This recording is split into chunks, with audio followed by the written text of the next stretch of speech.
Hey friends, it is Jessica from Three Rivers Homestead, and I'm here with little Miss Abigail, and I finally have a chance to sit down and bring you her birth story. It is quite a doozy, so I'm gonna talk through it, and I'm gonna insert photos and videos where I can. I'll overlay it while I'm talking and telling you the story. So she is at this point 2 weeks old. I'm 2 weeks postpartum, and I needed a little bit of time after her birth in order to be able to tell her story because this is a pretty wild one. Things didn't go exactly how I had planned. And when I shared it immediately after it happened on Instagram, there was a little bit of backlash. I needed some time for my hormones to settle down and my emotions to settle down before I was able to tell it in this format and be able to handle any criticism that might come from sharing my story. So that's why I'm kind of delayed. There's another reason I'm delayed in bringing this to you, and I'll share it as we get to that point of the video. But we will start with a little bit of background if you're new to my channel. This is Abigail. She is my 9th baby. I had my first 2 boys in a hospital. And after that, I had 6 wonderful, beautiful home births. One of those home births, my 4th child, was an accidental unassisted birth. That means that the midwife did not make it in time. It was a very quick labor. She came like lightning fast, and my midwife didn't make it. My husband and my friend were there, and they helped deliver that baby. I say helped, they didn't really do much. They just caught her, untangled her from her cord a little bit, and placed her on my chest. She was a water birth. And Adam did not feel comfortable with that scenario. He did not feel comfortable with an unassisted birth. And he had always told me since my 4th child that if we were ever in that scenario again where it looked like the baby would be coming before the midwife could get there, he would be calling medical help, probably an ambulance, to come and take me to the hospital, because that birth and all of my home births have gone well. There haven't been any major problems. I have had births since then. My 7th child, I did have a lot of bleeding to the point where my midwife did have to give me Pitocin to help stop the bleeding. So Adam has that in the back of his mind. I've had babies with cords around the neck, which isn't a major concern. You know, that's very normal, but it still freaks him out. I had a baby with a true knot in the cord that freaks him out.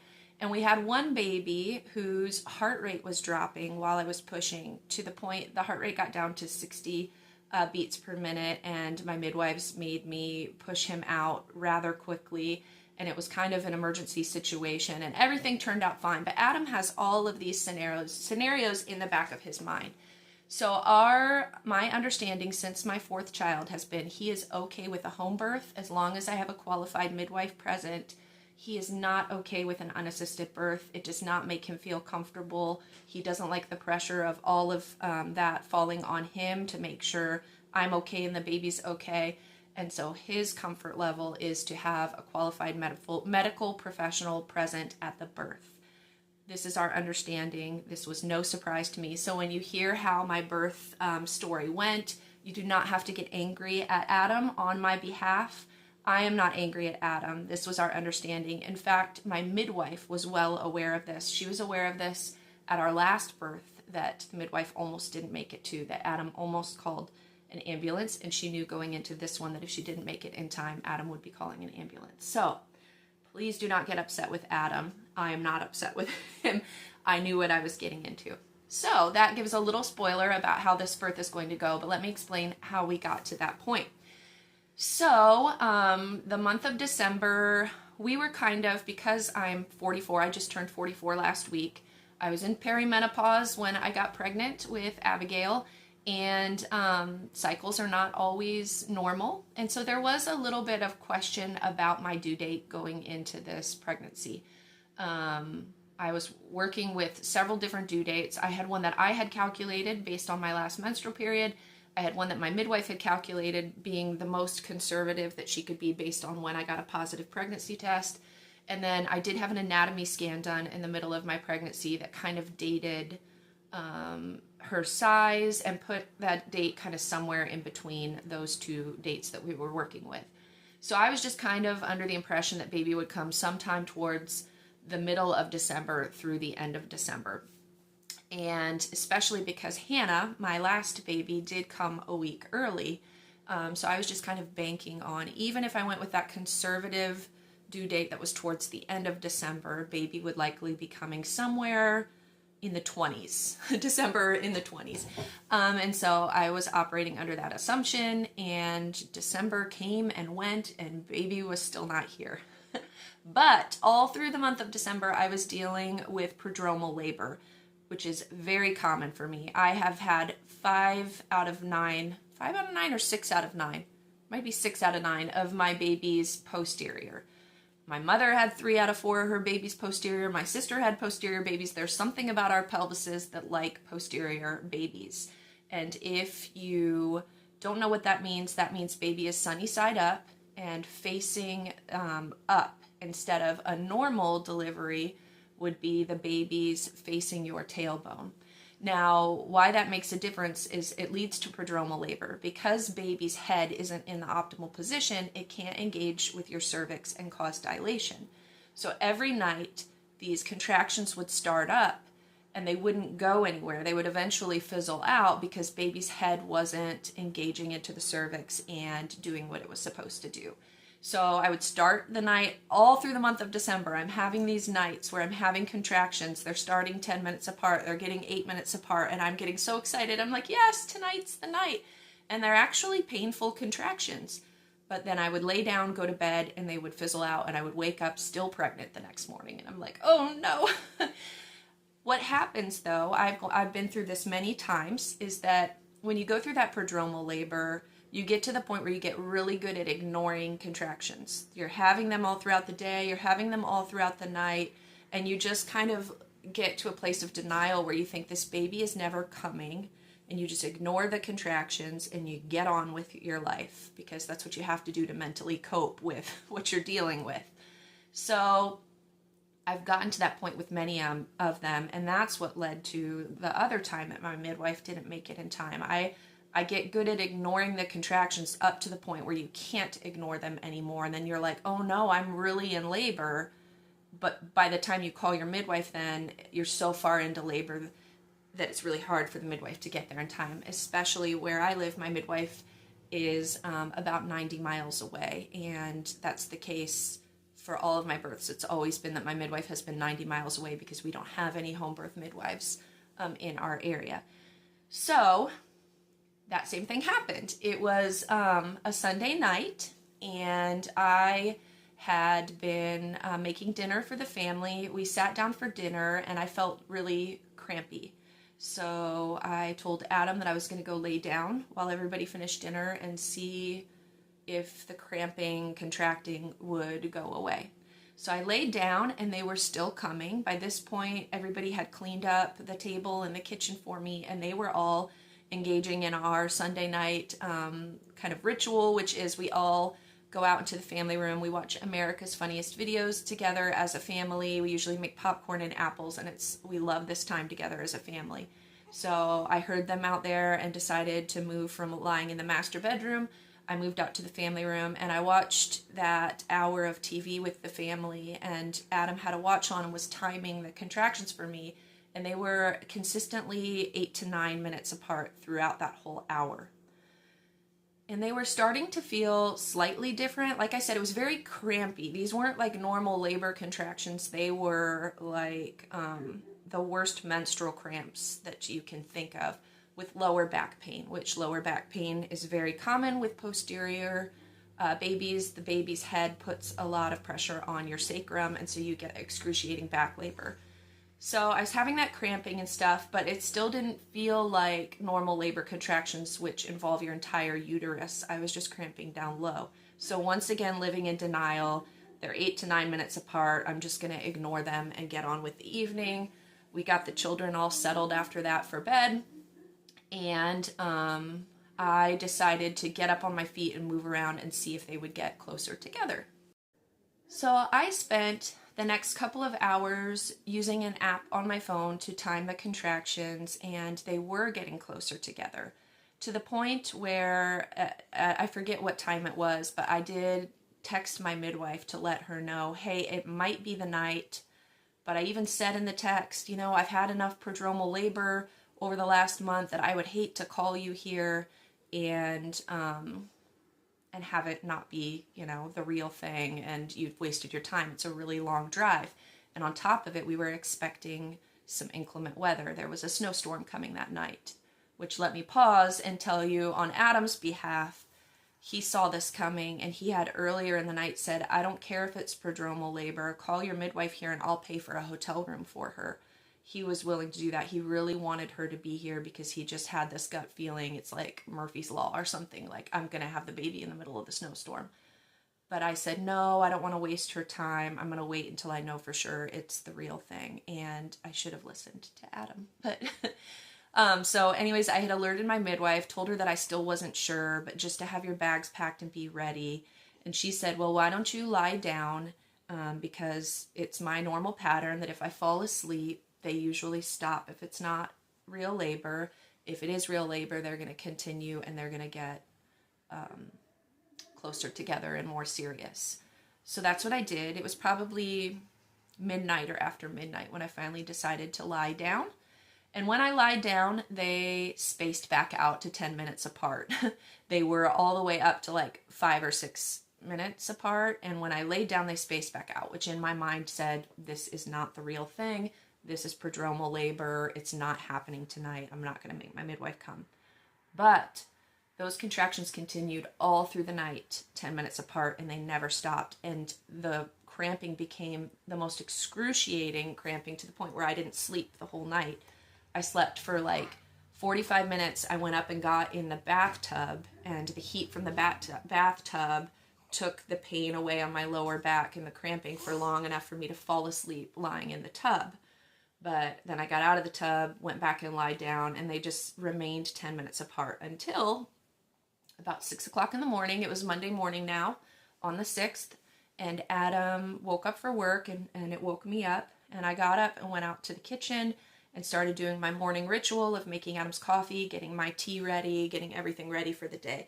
And I noticed that once I got on my feet, they were picking up and coming a lot faster.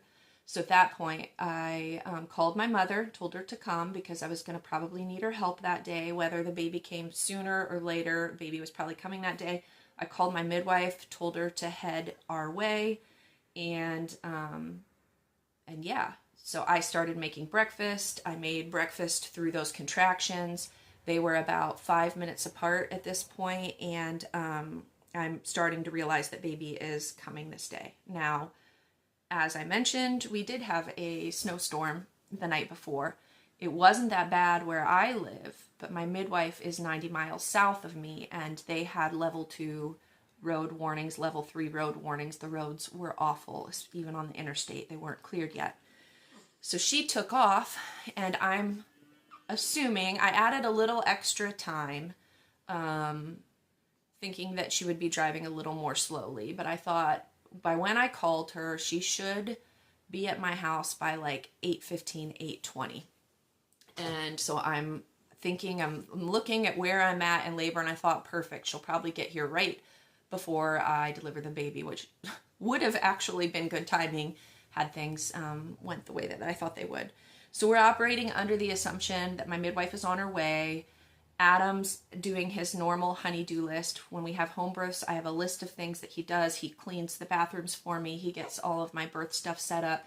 Since it's winter, he made sure that the fire is really roaring and going. He finished making the scrambled eggs for breakfast. All sorts of things that he does to get things ready. I went and did the finishing touches on my birth supplies, and am just getting ready to have a baby. And so I'm walking around the house, staying on my feet, just trying to manage. And I would say by 7:15, 7:30, things are becoming pretty uncomfortable to the point where I know baby's coming soon. And my mom was there, Adam was there, all of the children were still asleep, which is an absolute blessing, except for my oldest son who had already left for work for the day. So we're just waiting at this point for the midwives to show up. And I want to say at 7:45, at this point, I'm assuming the midwife is a half an hour or a little more away. We finally hear word from her that she's only 20 minutes from her home. She had slid into a ditch and had spent the last hour or whatever trying to dig herself out and get to me.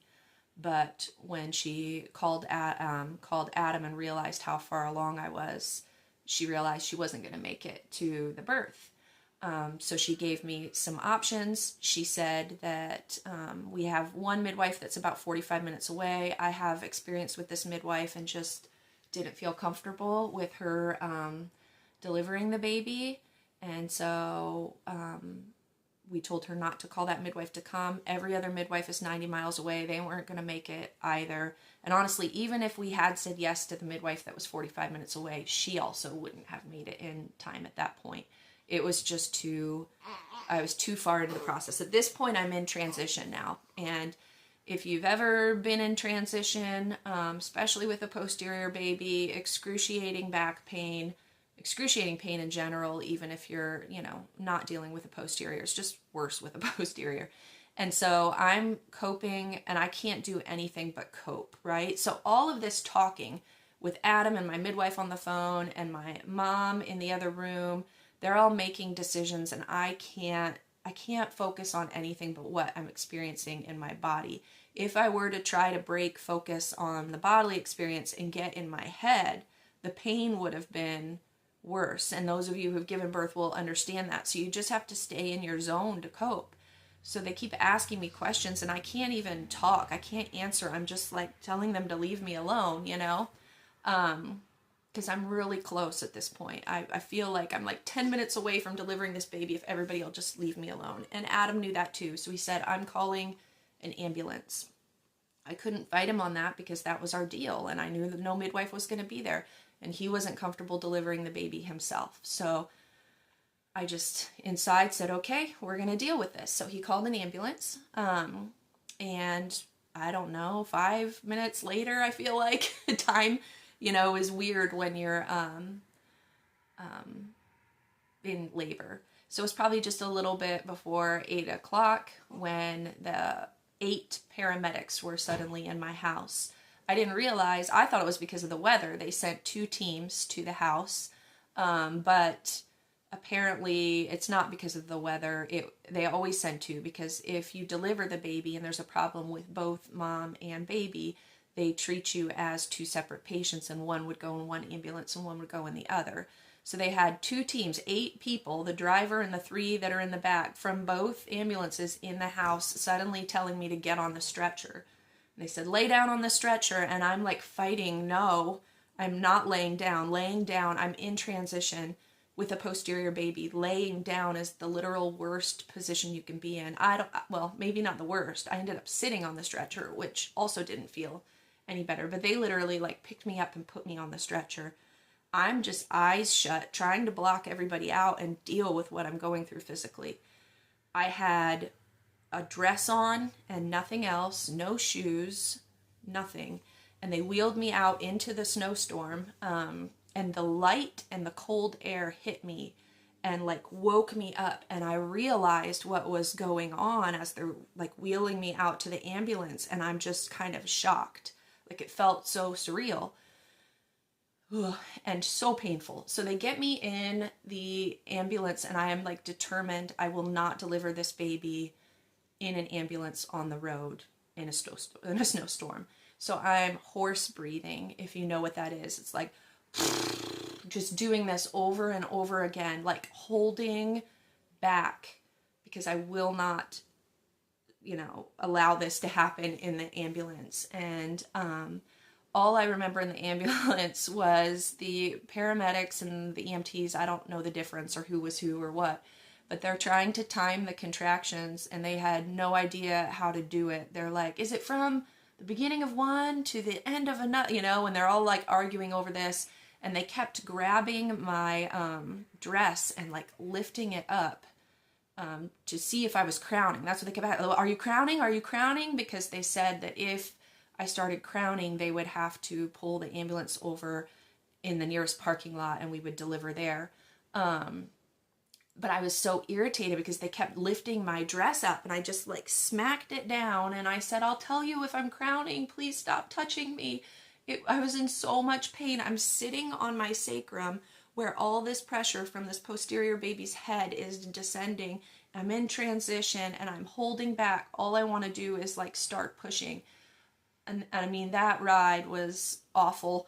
There was one moment where I had a break, also common in posterior babies, where sometimes you'll have these like weird breaks in between your contractions. So I had this little break where I opened my eyes and looked at Adam and I said, if I'm going to the hospital, I'm getting drugs. And he went, whatever you want, right?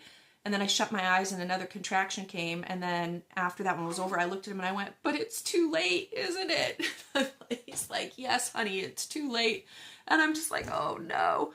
So anyways, I don't know. It took maybe 8 minutes to get to the hospital. And as soon as I, felt the ambulance doors open, I let go because I felt like, okay, we're not moving anymore. And my water broke immediately. And I said, okay, my water broke. Then everybody started freaking out and they were like, do not push, do not push. Someone's there and they're telling me to like blow like you're blowing on a feather. Do not push. And I'm telling you, I couldn't not push. It was like the weight of holding back for that 8 minutes in the ambulance just released. And I felt her head descend in one contraction and she was crowning. And in the next one, I just pushed her out with all my might. She came out in one push.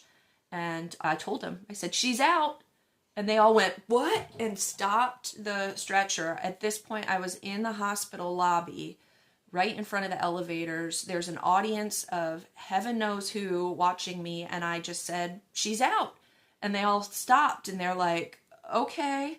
And that's actually the most beautiful moment of the whole birth is when I said, she's out. And Adam looked down at me and he went, it's a girl, because I had found out the gender at our anatomy scan at 20 weeks and Adam did not want to know. And I kept that secret for over 20 weeks and did not let it slip to a soul. It was just like my secret alone, and was so excited for him to know. And he was so convinced I was having a boy because he knew I wanted Hannah to have a little sister. And he said he sensed disappointment in my voice when I came home from the anatomy scan. So he was just so sure I was having a boy. I think the disappointment he sensed was the fact that he didn't get to go see the baby that day because he had stayed home to watch all the other children. So anyways, and I had kind of tricked him by buying like blue receiving blankets and leaving him sitting out because I really didn't want to ruin the surprise for him. I wanted him to continue thinking it was a boy.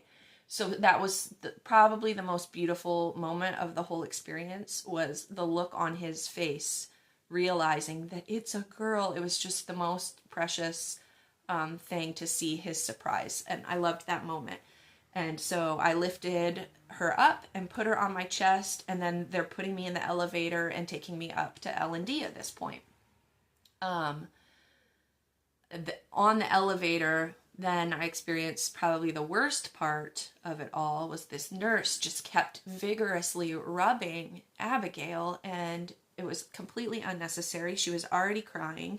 She had an APGAR of 9 at a minute, so she was beautifully colored and breathing well and all of that. So I was like upset, and I actually like swatted that nurse's hand away, and it was like instinctual. I wasn't trying to be mean, and then I immediately like apologized to her. But I'm used to these beautiful, calm, peaceful home births where everything is dark, and those moments after you give birth are otherworldly. You're flooded with these hormones. I'm going to try not to cry thinking about it.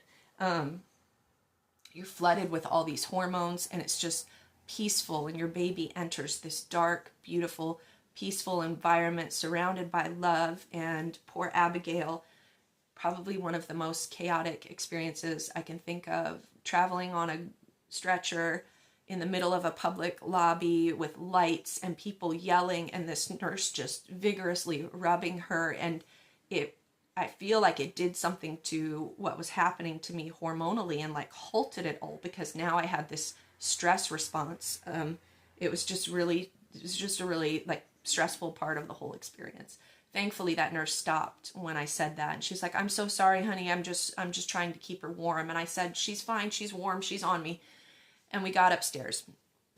And then I will say that the experience at the hospital was probably one of the best experiences that I could have dreamed of. So because well, first of all, I will say my last hospital experience was almost 16 years ago. My second son turns 16 next week, and that was the last baby I delivered in the hospital. And 16 years ago was not at all like what it's like delivering a baby in the hospital now. I couldn't opt out of anything back then. I remember trying to sign out before 24 hours with my second son because I wanted to be home with Adam and my oldest son, and they would not let me leave. They did things to me that I had said not to do, and it just was the reason I chose to have home births for the next 6. So I will say that this hospital experience was very redemptive in that way, and my faith in my local hospital's labor and delivery teams was completely restored. So I got up there, and they treated me as an outpatient L&D patient because technically I didn't give birth in their labor and delivery room. So they treated me outpatient and sort of kind of left me alone. By the time I got up there, ironically, the midwife that was on call had troubles coming in that day because her car was having troubles in the snow and the ice. So I had, not only did my home birth midwife not make it, but we had to wait. So when they first got me up into the room, they said the midwife isn't here yet. She's having troubles. It's going to be a little while. So we're just going to hang out and we're going to let you hold your baby and do whatever. And then they recognized that I have had, this was my 9th baby. I've had 6 home births. So these nurses were just kind of genuinely curious. So they're like, okay, when you have a home birth, when do you deliver the placenta? How would you like to do this? And they basically left the ball in my court. And I said, I generally wait until the cord stops pulsing and, is white. And then whenever I kind of feel the urge, I just push it out. And they're like, awesome, let's just do that. You let us know. And so I just held Abigail and stared at her, and we got her latched on in nursing within, 5 minutes. I barely bled, which was awesome, and I felt great because of it, and it was great. And so after, I don't know, I'd say a half an hour, I said, I'm ready to push the placenta out. The midwife still wasn't there, and so the nurses just let me do it, and they were like, awesome, you did it yourself. And they were just like, okay, so we're going to wait until the midwife gets here to check you. You just let us know when you're ready for us to check the baby. And they didn't bother me. They didn't bother me about, my home birth midwife had like a folder with a sheet of information for hospital transfers. Adam just handed them that sheet that gave all of the preferences of things I didn't want to do with my baby, and it gave all of the information on my prenatal care. So they really didn't even have to bother me to answer their questions on, when was your due date? How far along are you? Have you had this test done? Because all of the information was on this beautiful sheet that my midwife had prepared for me in the event of a hospital transfer. Adam just grabbed the sheet, handed it to them, and they left me alone. And so after a little over an hour, the midwife had come and checked me out and given me a clear, and the nurses came in, and I said, I need to change positions. My back's really hurting. Why don't we have you take her and weigh her and everything, and then I can kind of, reposition myself and get comfortable. And so they did, and they weighed her, and she weighed 8 pounds, 2 ounces, which is actually very small for a baby who we think is, at least a week overdue. Very small for my babies. She was 20.5 inches long. She was great. She looked great and was doing great in nursing. And everything was wonderful. So at this point, they hand her back to me, and I'm sitting there, and I'm looking at the nurse like, do I really have to be here for 24 hours? And the nurse said, well, now that you mention it, you know, we had this Amish lady who was in here 2 weeks ago, and it cracks me up that she like brought up the Amish with me, because I get confused with Amish people a lot, which I don't understand. But anyways, she's like, we had an Amish lady come and have her 10th baby 2 weeks ago, and she just signed herself out against medical advice at 6 hours, and the doctors were okay with that.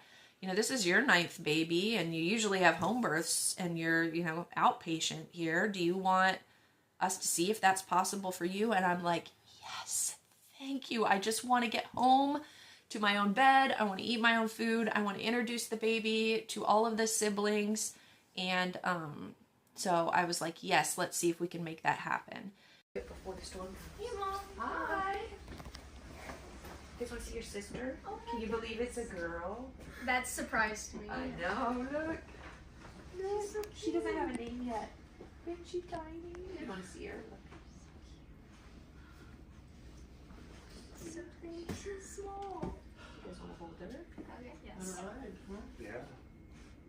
Are you Speaking of right, Yes. when you leave, I'm gonna go back with you and drop you off at the house. I thought. Careful. Careful.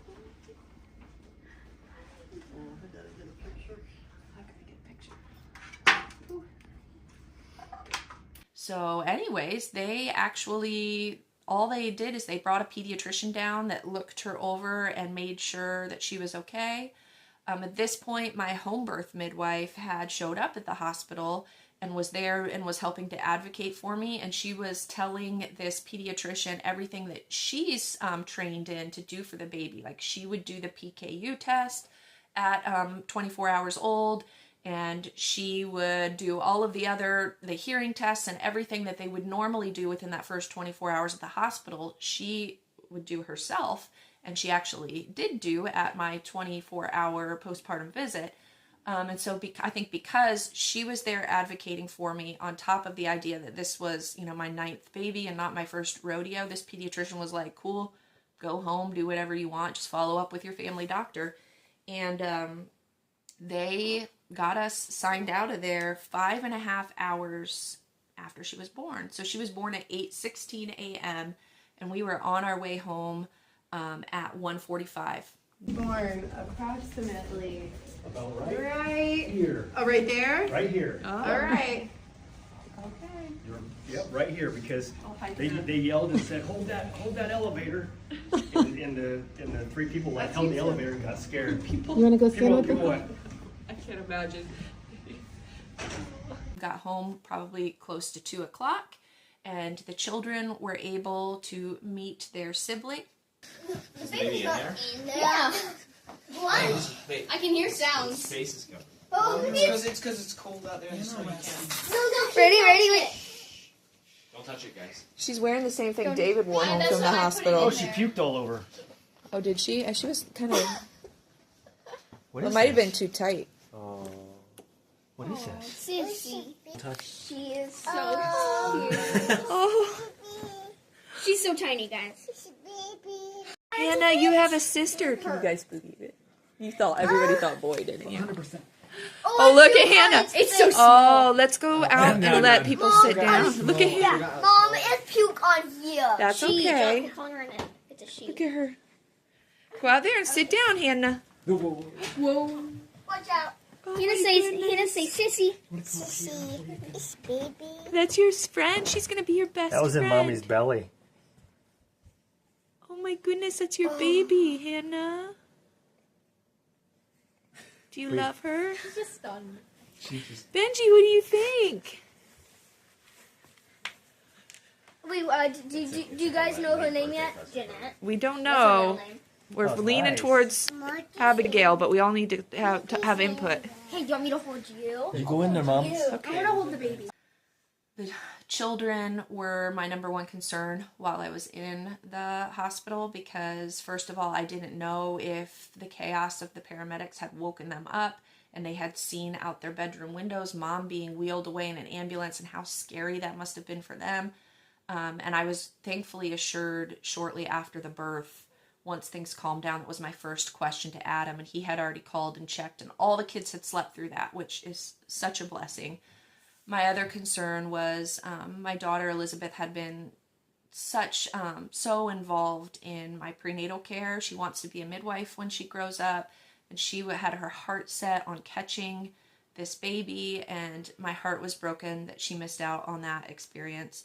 My heart was also broken because all of my older 4 children have got to cut the umbilical cord of one of their younger siblings, and my son Levi was so excited that he would get to cut the cord of this baby, and he didn't get to. So those were kind of some heartbreaking things. I just wanted to get home to my kids to make sure that they were okay, and they all were. They were just, in the end, happy to meet Abby. They were so excited that she was a girl because Adam had also convinced all of them that it was going to be a brother. Everybody was so happy. Baby's so nice. Baby's so nice. Do you like that baby? She's gonna be your best friend. Oh, you guys are gonna play. Hannah's so huge compared to Janet. You want to hold her? Well, let John hold her, and then you can hold her with mommy. Okay? Yeah. Where'd my belly go? Here, Mom. So, Jessica, you feel pretty good? I do feel pretty good. Because you haven't taken any of your tincture, and usually you... I was saying that my the cramping was like very minimal this Wow. time, which is weird. Usually that's pretty bad. Dark and in water, right? All scrunched up, and now she's living in this bright world where it's not as warm, and she has all this freedom to move, and her eyes are probably feeling funny. It's a lot of change for her today, right? I think I want to eat. What do you want to eat? What? No, I was said like, Elizabeth. I think, Oh, you think she wants to eat? Probably. I'll no. feed her here. And so in the end, it all worked out. I was home. There are some things that I missed out on, some things that I wish would have been different, but in the end, all that matters is that Abigail is healthy and I am healthy. And if only my midwife would have waited like 20 more minutes to tell us she wasn't coming, I probably just would have delivered Abigail, and you know, Adam could have done nothing about it. But also, here's what I will say about it. When I told this story initially, a lot of people were upset that Adam took away my bodily autonomy, and this decision was made for me. And I have to say that, like I said, this is an agreement. I knew that he was going to do this. We've discussed this scenario many times, and that is the only way he's okay with a home birth, is if there's a qualified medical professional there. And honestly, me being 44, you know, I was a week shy of 44 at the time of the birth.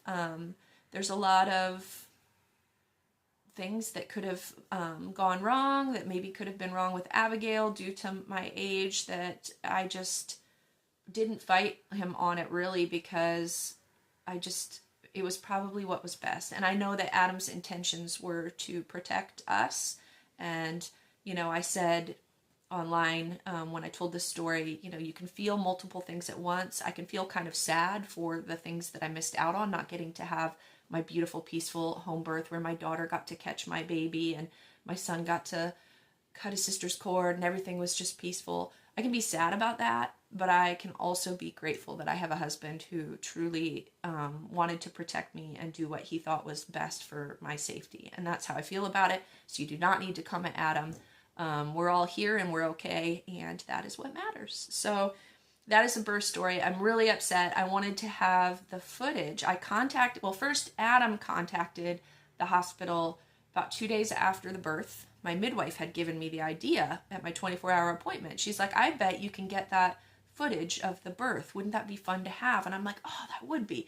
So the next day I had Adam call the hospital security, and the guy on the phone was really nice to him and said, oh, absolutely, let me just check with my sergeant to make sure it's okay, and we'll get that out to you. And he never called back. So Adam called a second time, and they blew him off. So I finally called the third time thinking, well, maybe if it's the mother, the person that's actually in the footage, they'll, you know, talk to me about it. And they put the lieutenant on the phone, and he said, I'm sorry, it went all the way up to my sergeant, and he said, we can't release that footage to you because of HIPAA reasons. And I'm like, what? HIPAA reasons? It's my medical record. I don't care. I'll sign a release form. I'll even sign a form because my concern was they're probably thinking we're going to sue them or something. And so for liability reasons, they don't want to give us the footage. I'm like, I'll sign whatever you want saying, you know, I'm not using this for litigation. I just want it for sentimental reasons, just to have it. He's like, I totally understand, ma'am, but it is above me. And my sergeant said the hospital will not allow us to release it. So Adam tried going one step above that. He knew somebody on the hospital board, and that it just didn't happen. So I was kind of hoping, I wanted to have the footage because so much of the experience was chaotic and a blur in my mind that I wanted to see it for myself. But I thought it'd be really fun to share that with you guys too. So you'll just have to imagine what a birth is like in a hospital lobby, right in front of the elevators with an audience. So it was about as chaotic as you can imagine. But she's here and she's wonderful. We named her Abigail, and she is just fitting in perfectly with our family. And we're so happy that Hannah got a little sister. You know, the way our family is set up, we have 2 boys that we call our big boys. Then we have 2 girls that we call our big girls. And then we have 3 little boys that we often refer to as the little boys or the 3 Stooges, because as you can imagine, 3 young boys can get into a lot of trouble. And then we had Hannah, a little girl, and so now we have 2 little girls. So I love the way that God designed our family to have all of these little same-sex sibling groups, and they do operate truly as best friends, which has been lovely as a homeschool family, that it's like every child at least has a playmate, same sex, close in age, to keep them company all the time. And I just love that he gave Hannah that same thing. It's truly perfect. I feel very content with our family and everything. So I hope you enjoyed this. I hope I wasn't too wordy. I love birth stories and all the nitty-gritty details. So I know you guys were probably hoping for another fun, beautiful home birth. It was not that, but I guess she has quite a story to tell one day about how she entered the world. She decided to be stubborn and come late in a snowstorm and arriving in a hospital lobby. So, all right, friends, I want to thank all of you for all of your prayers leading up to her birth, all of you, my lovely subscribers who've been watching our videos and praying for us and commenting about it on the community page when I would make announcements about why I was missing videos. You guys are just wonderful, and I'm grateful for all of you. So, all right, my next video will be back to the 3 Rivers Challenge and sharing meal videos with you. So, until then, I hope you have a wonderful week, friends.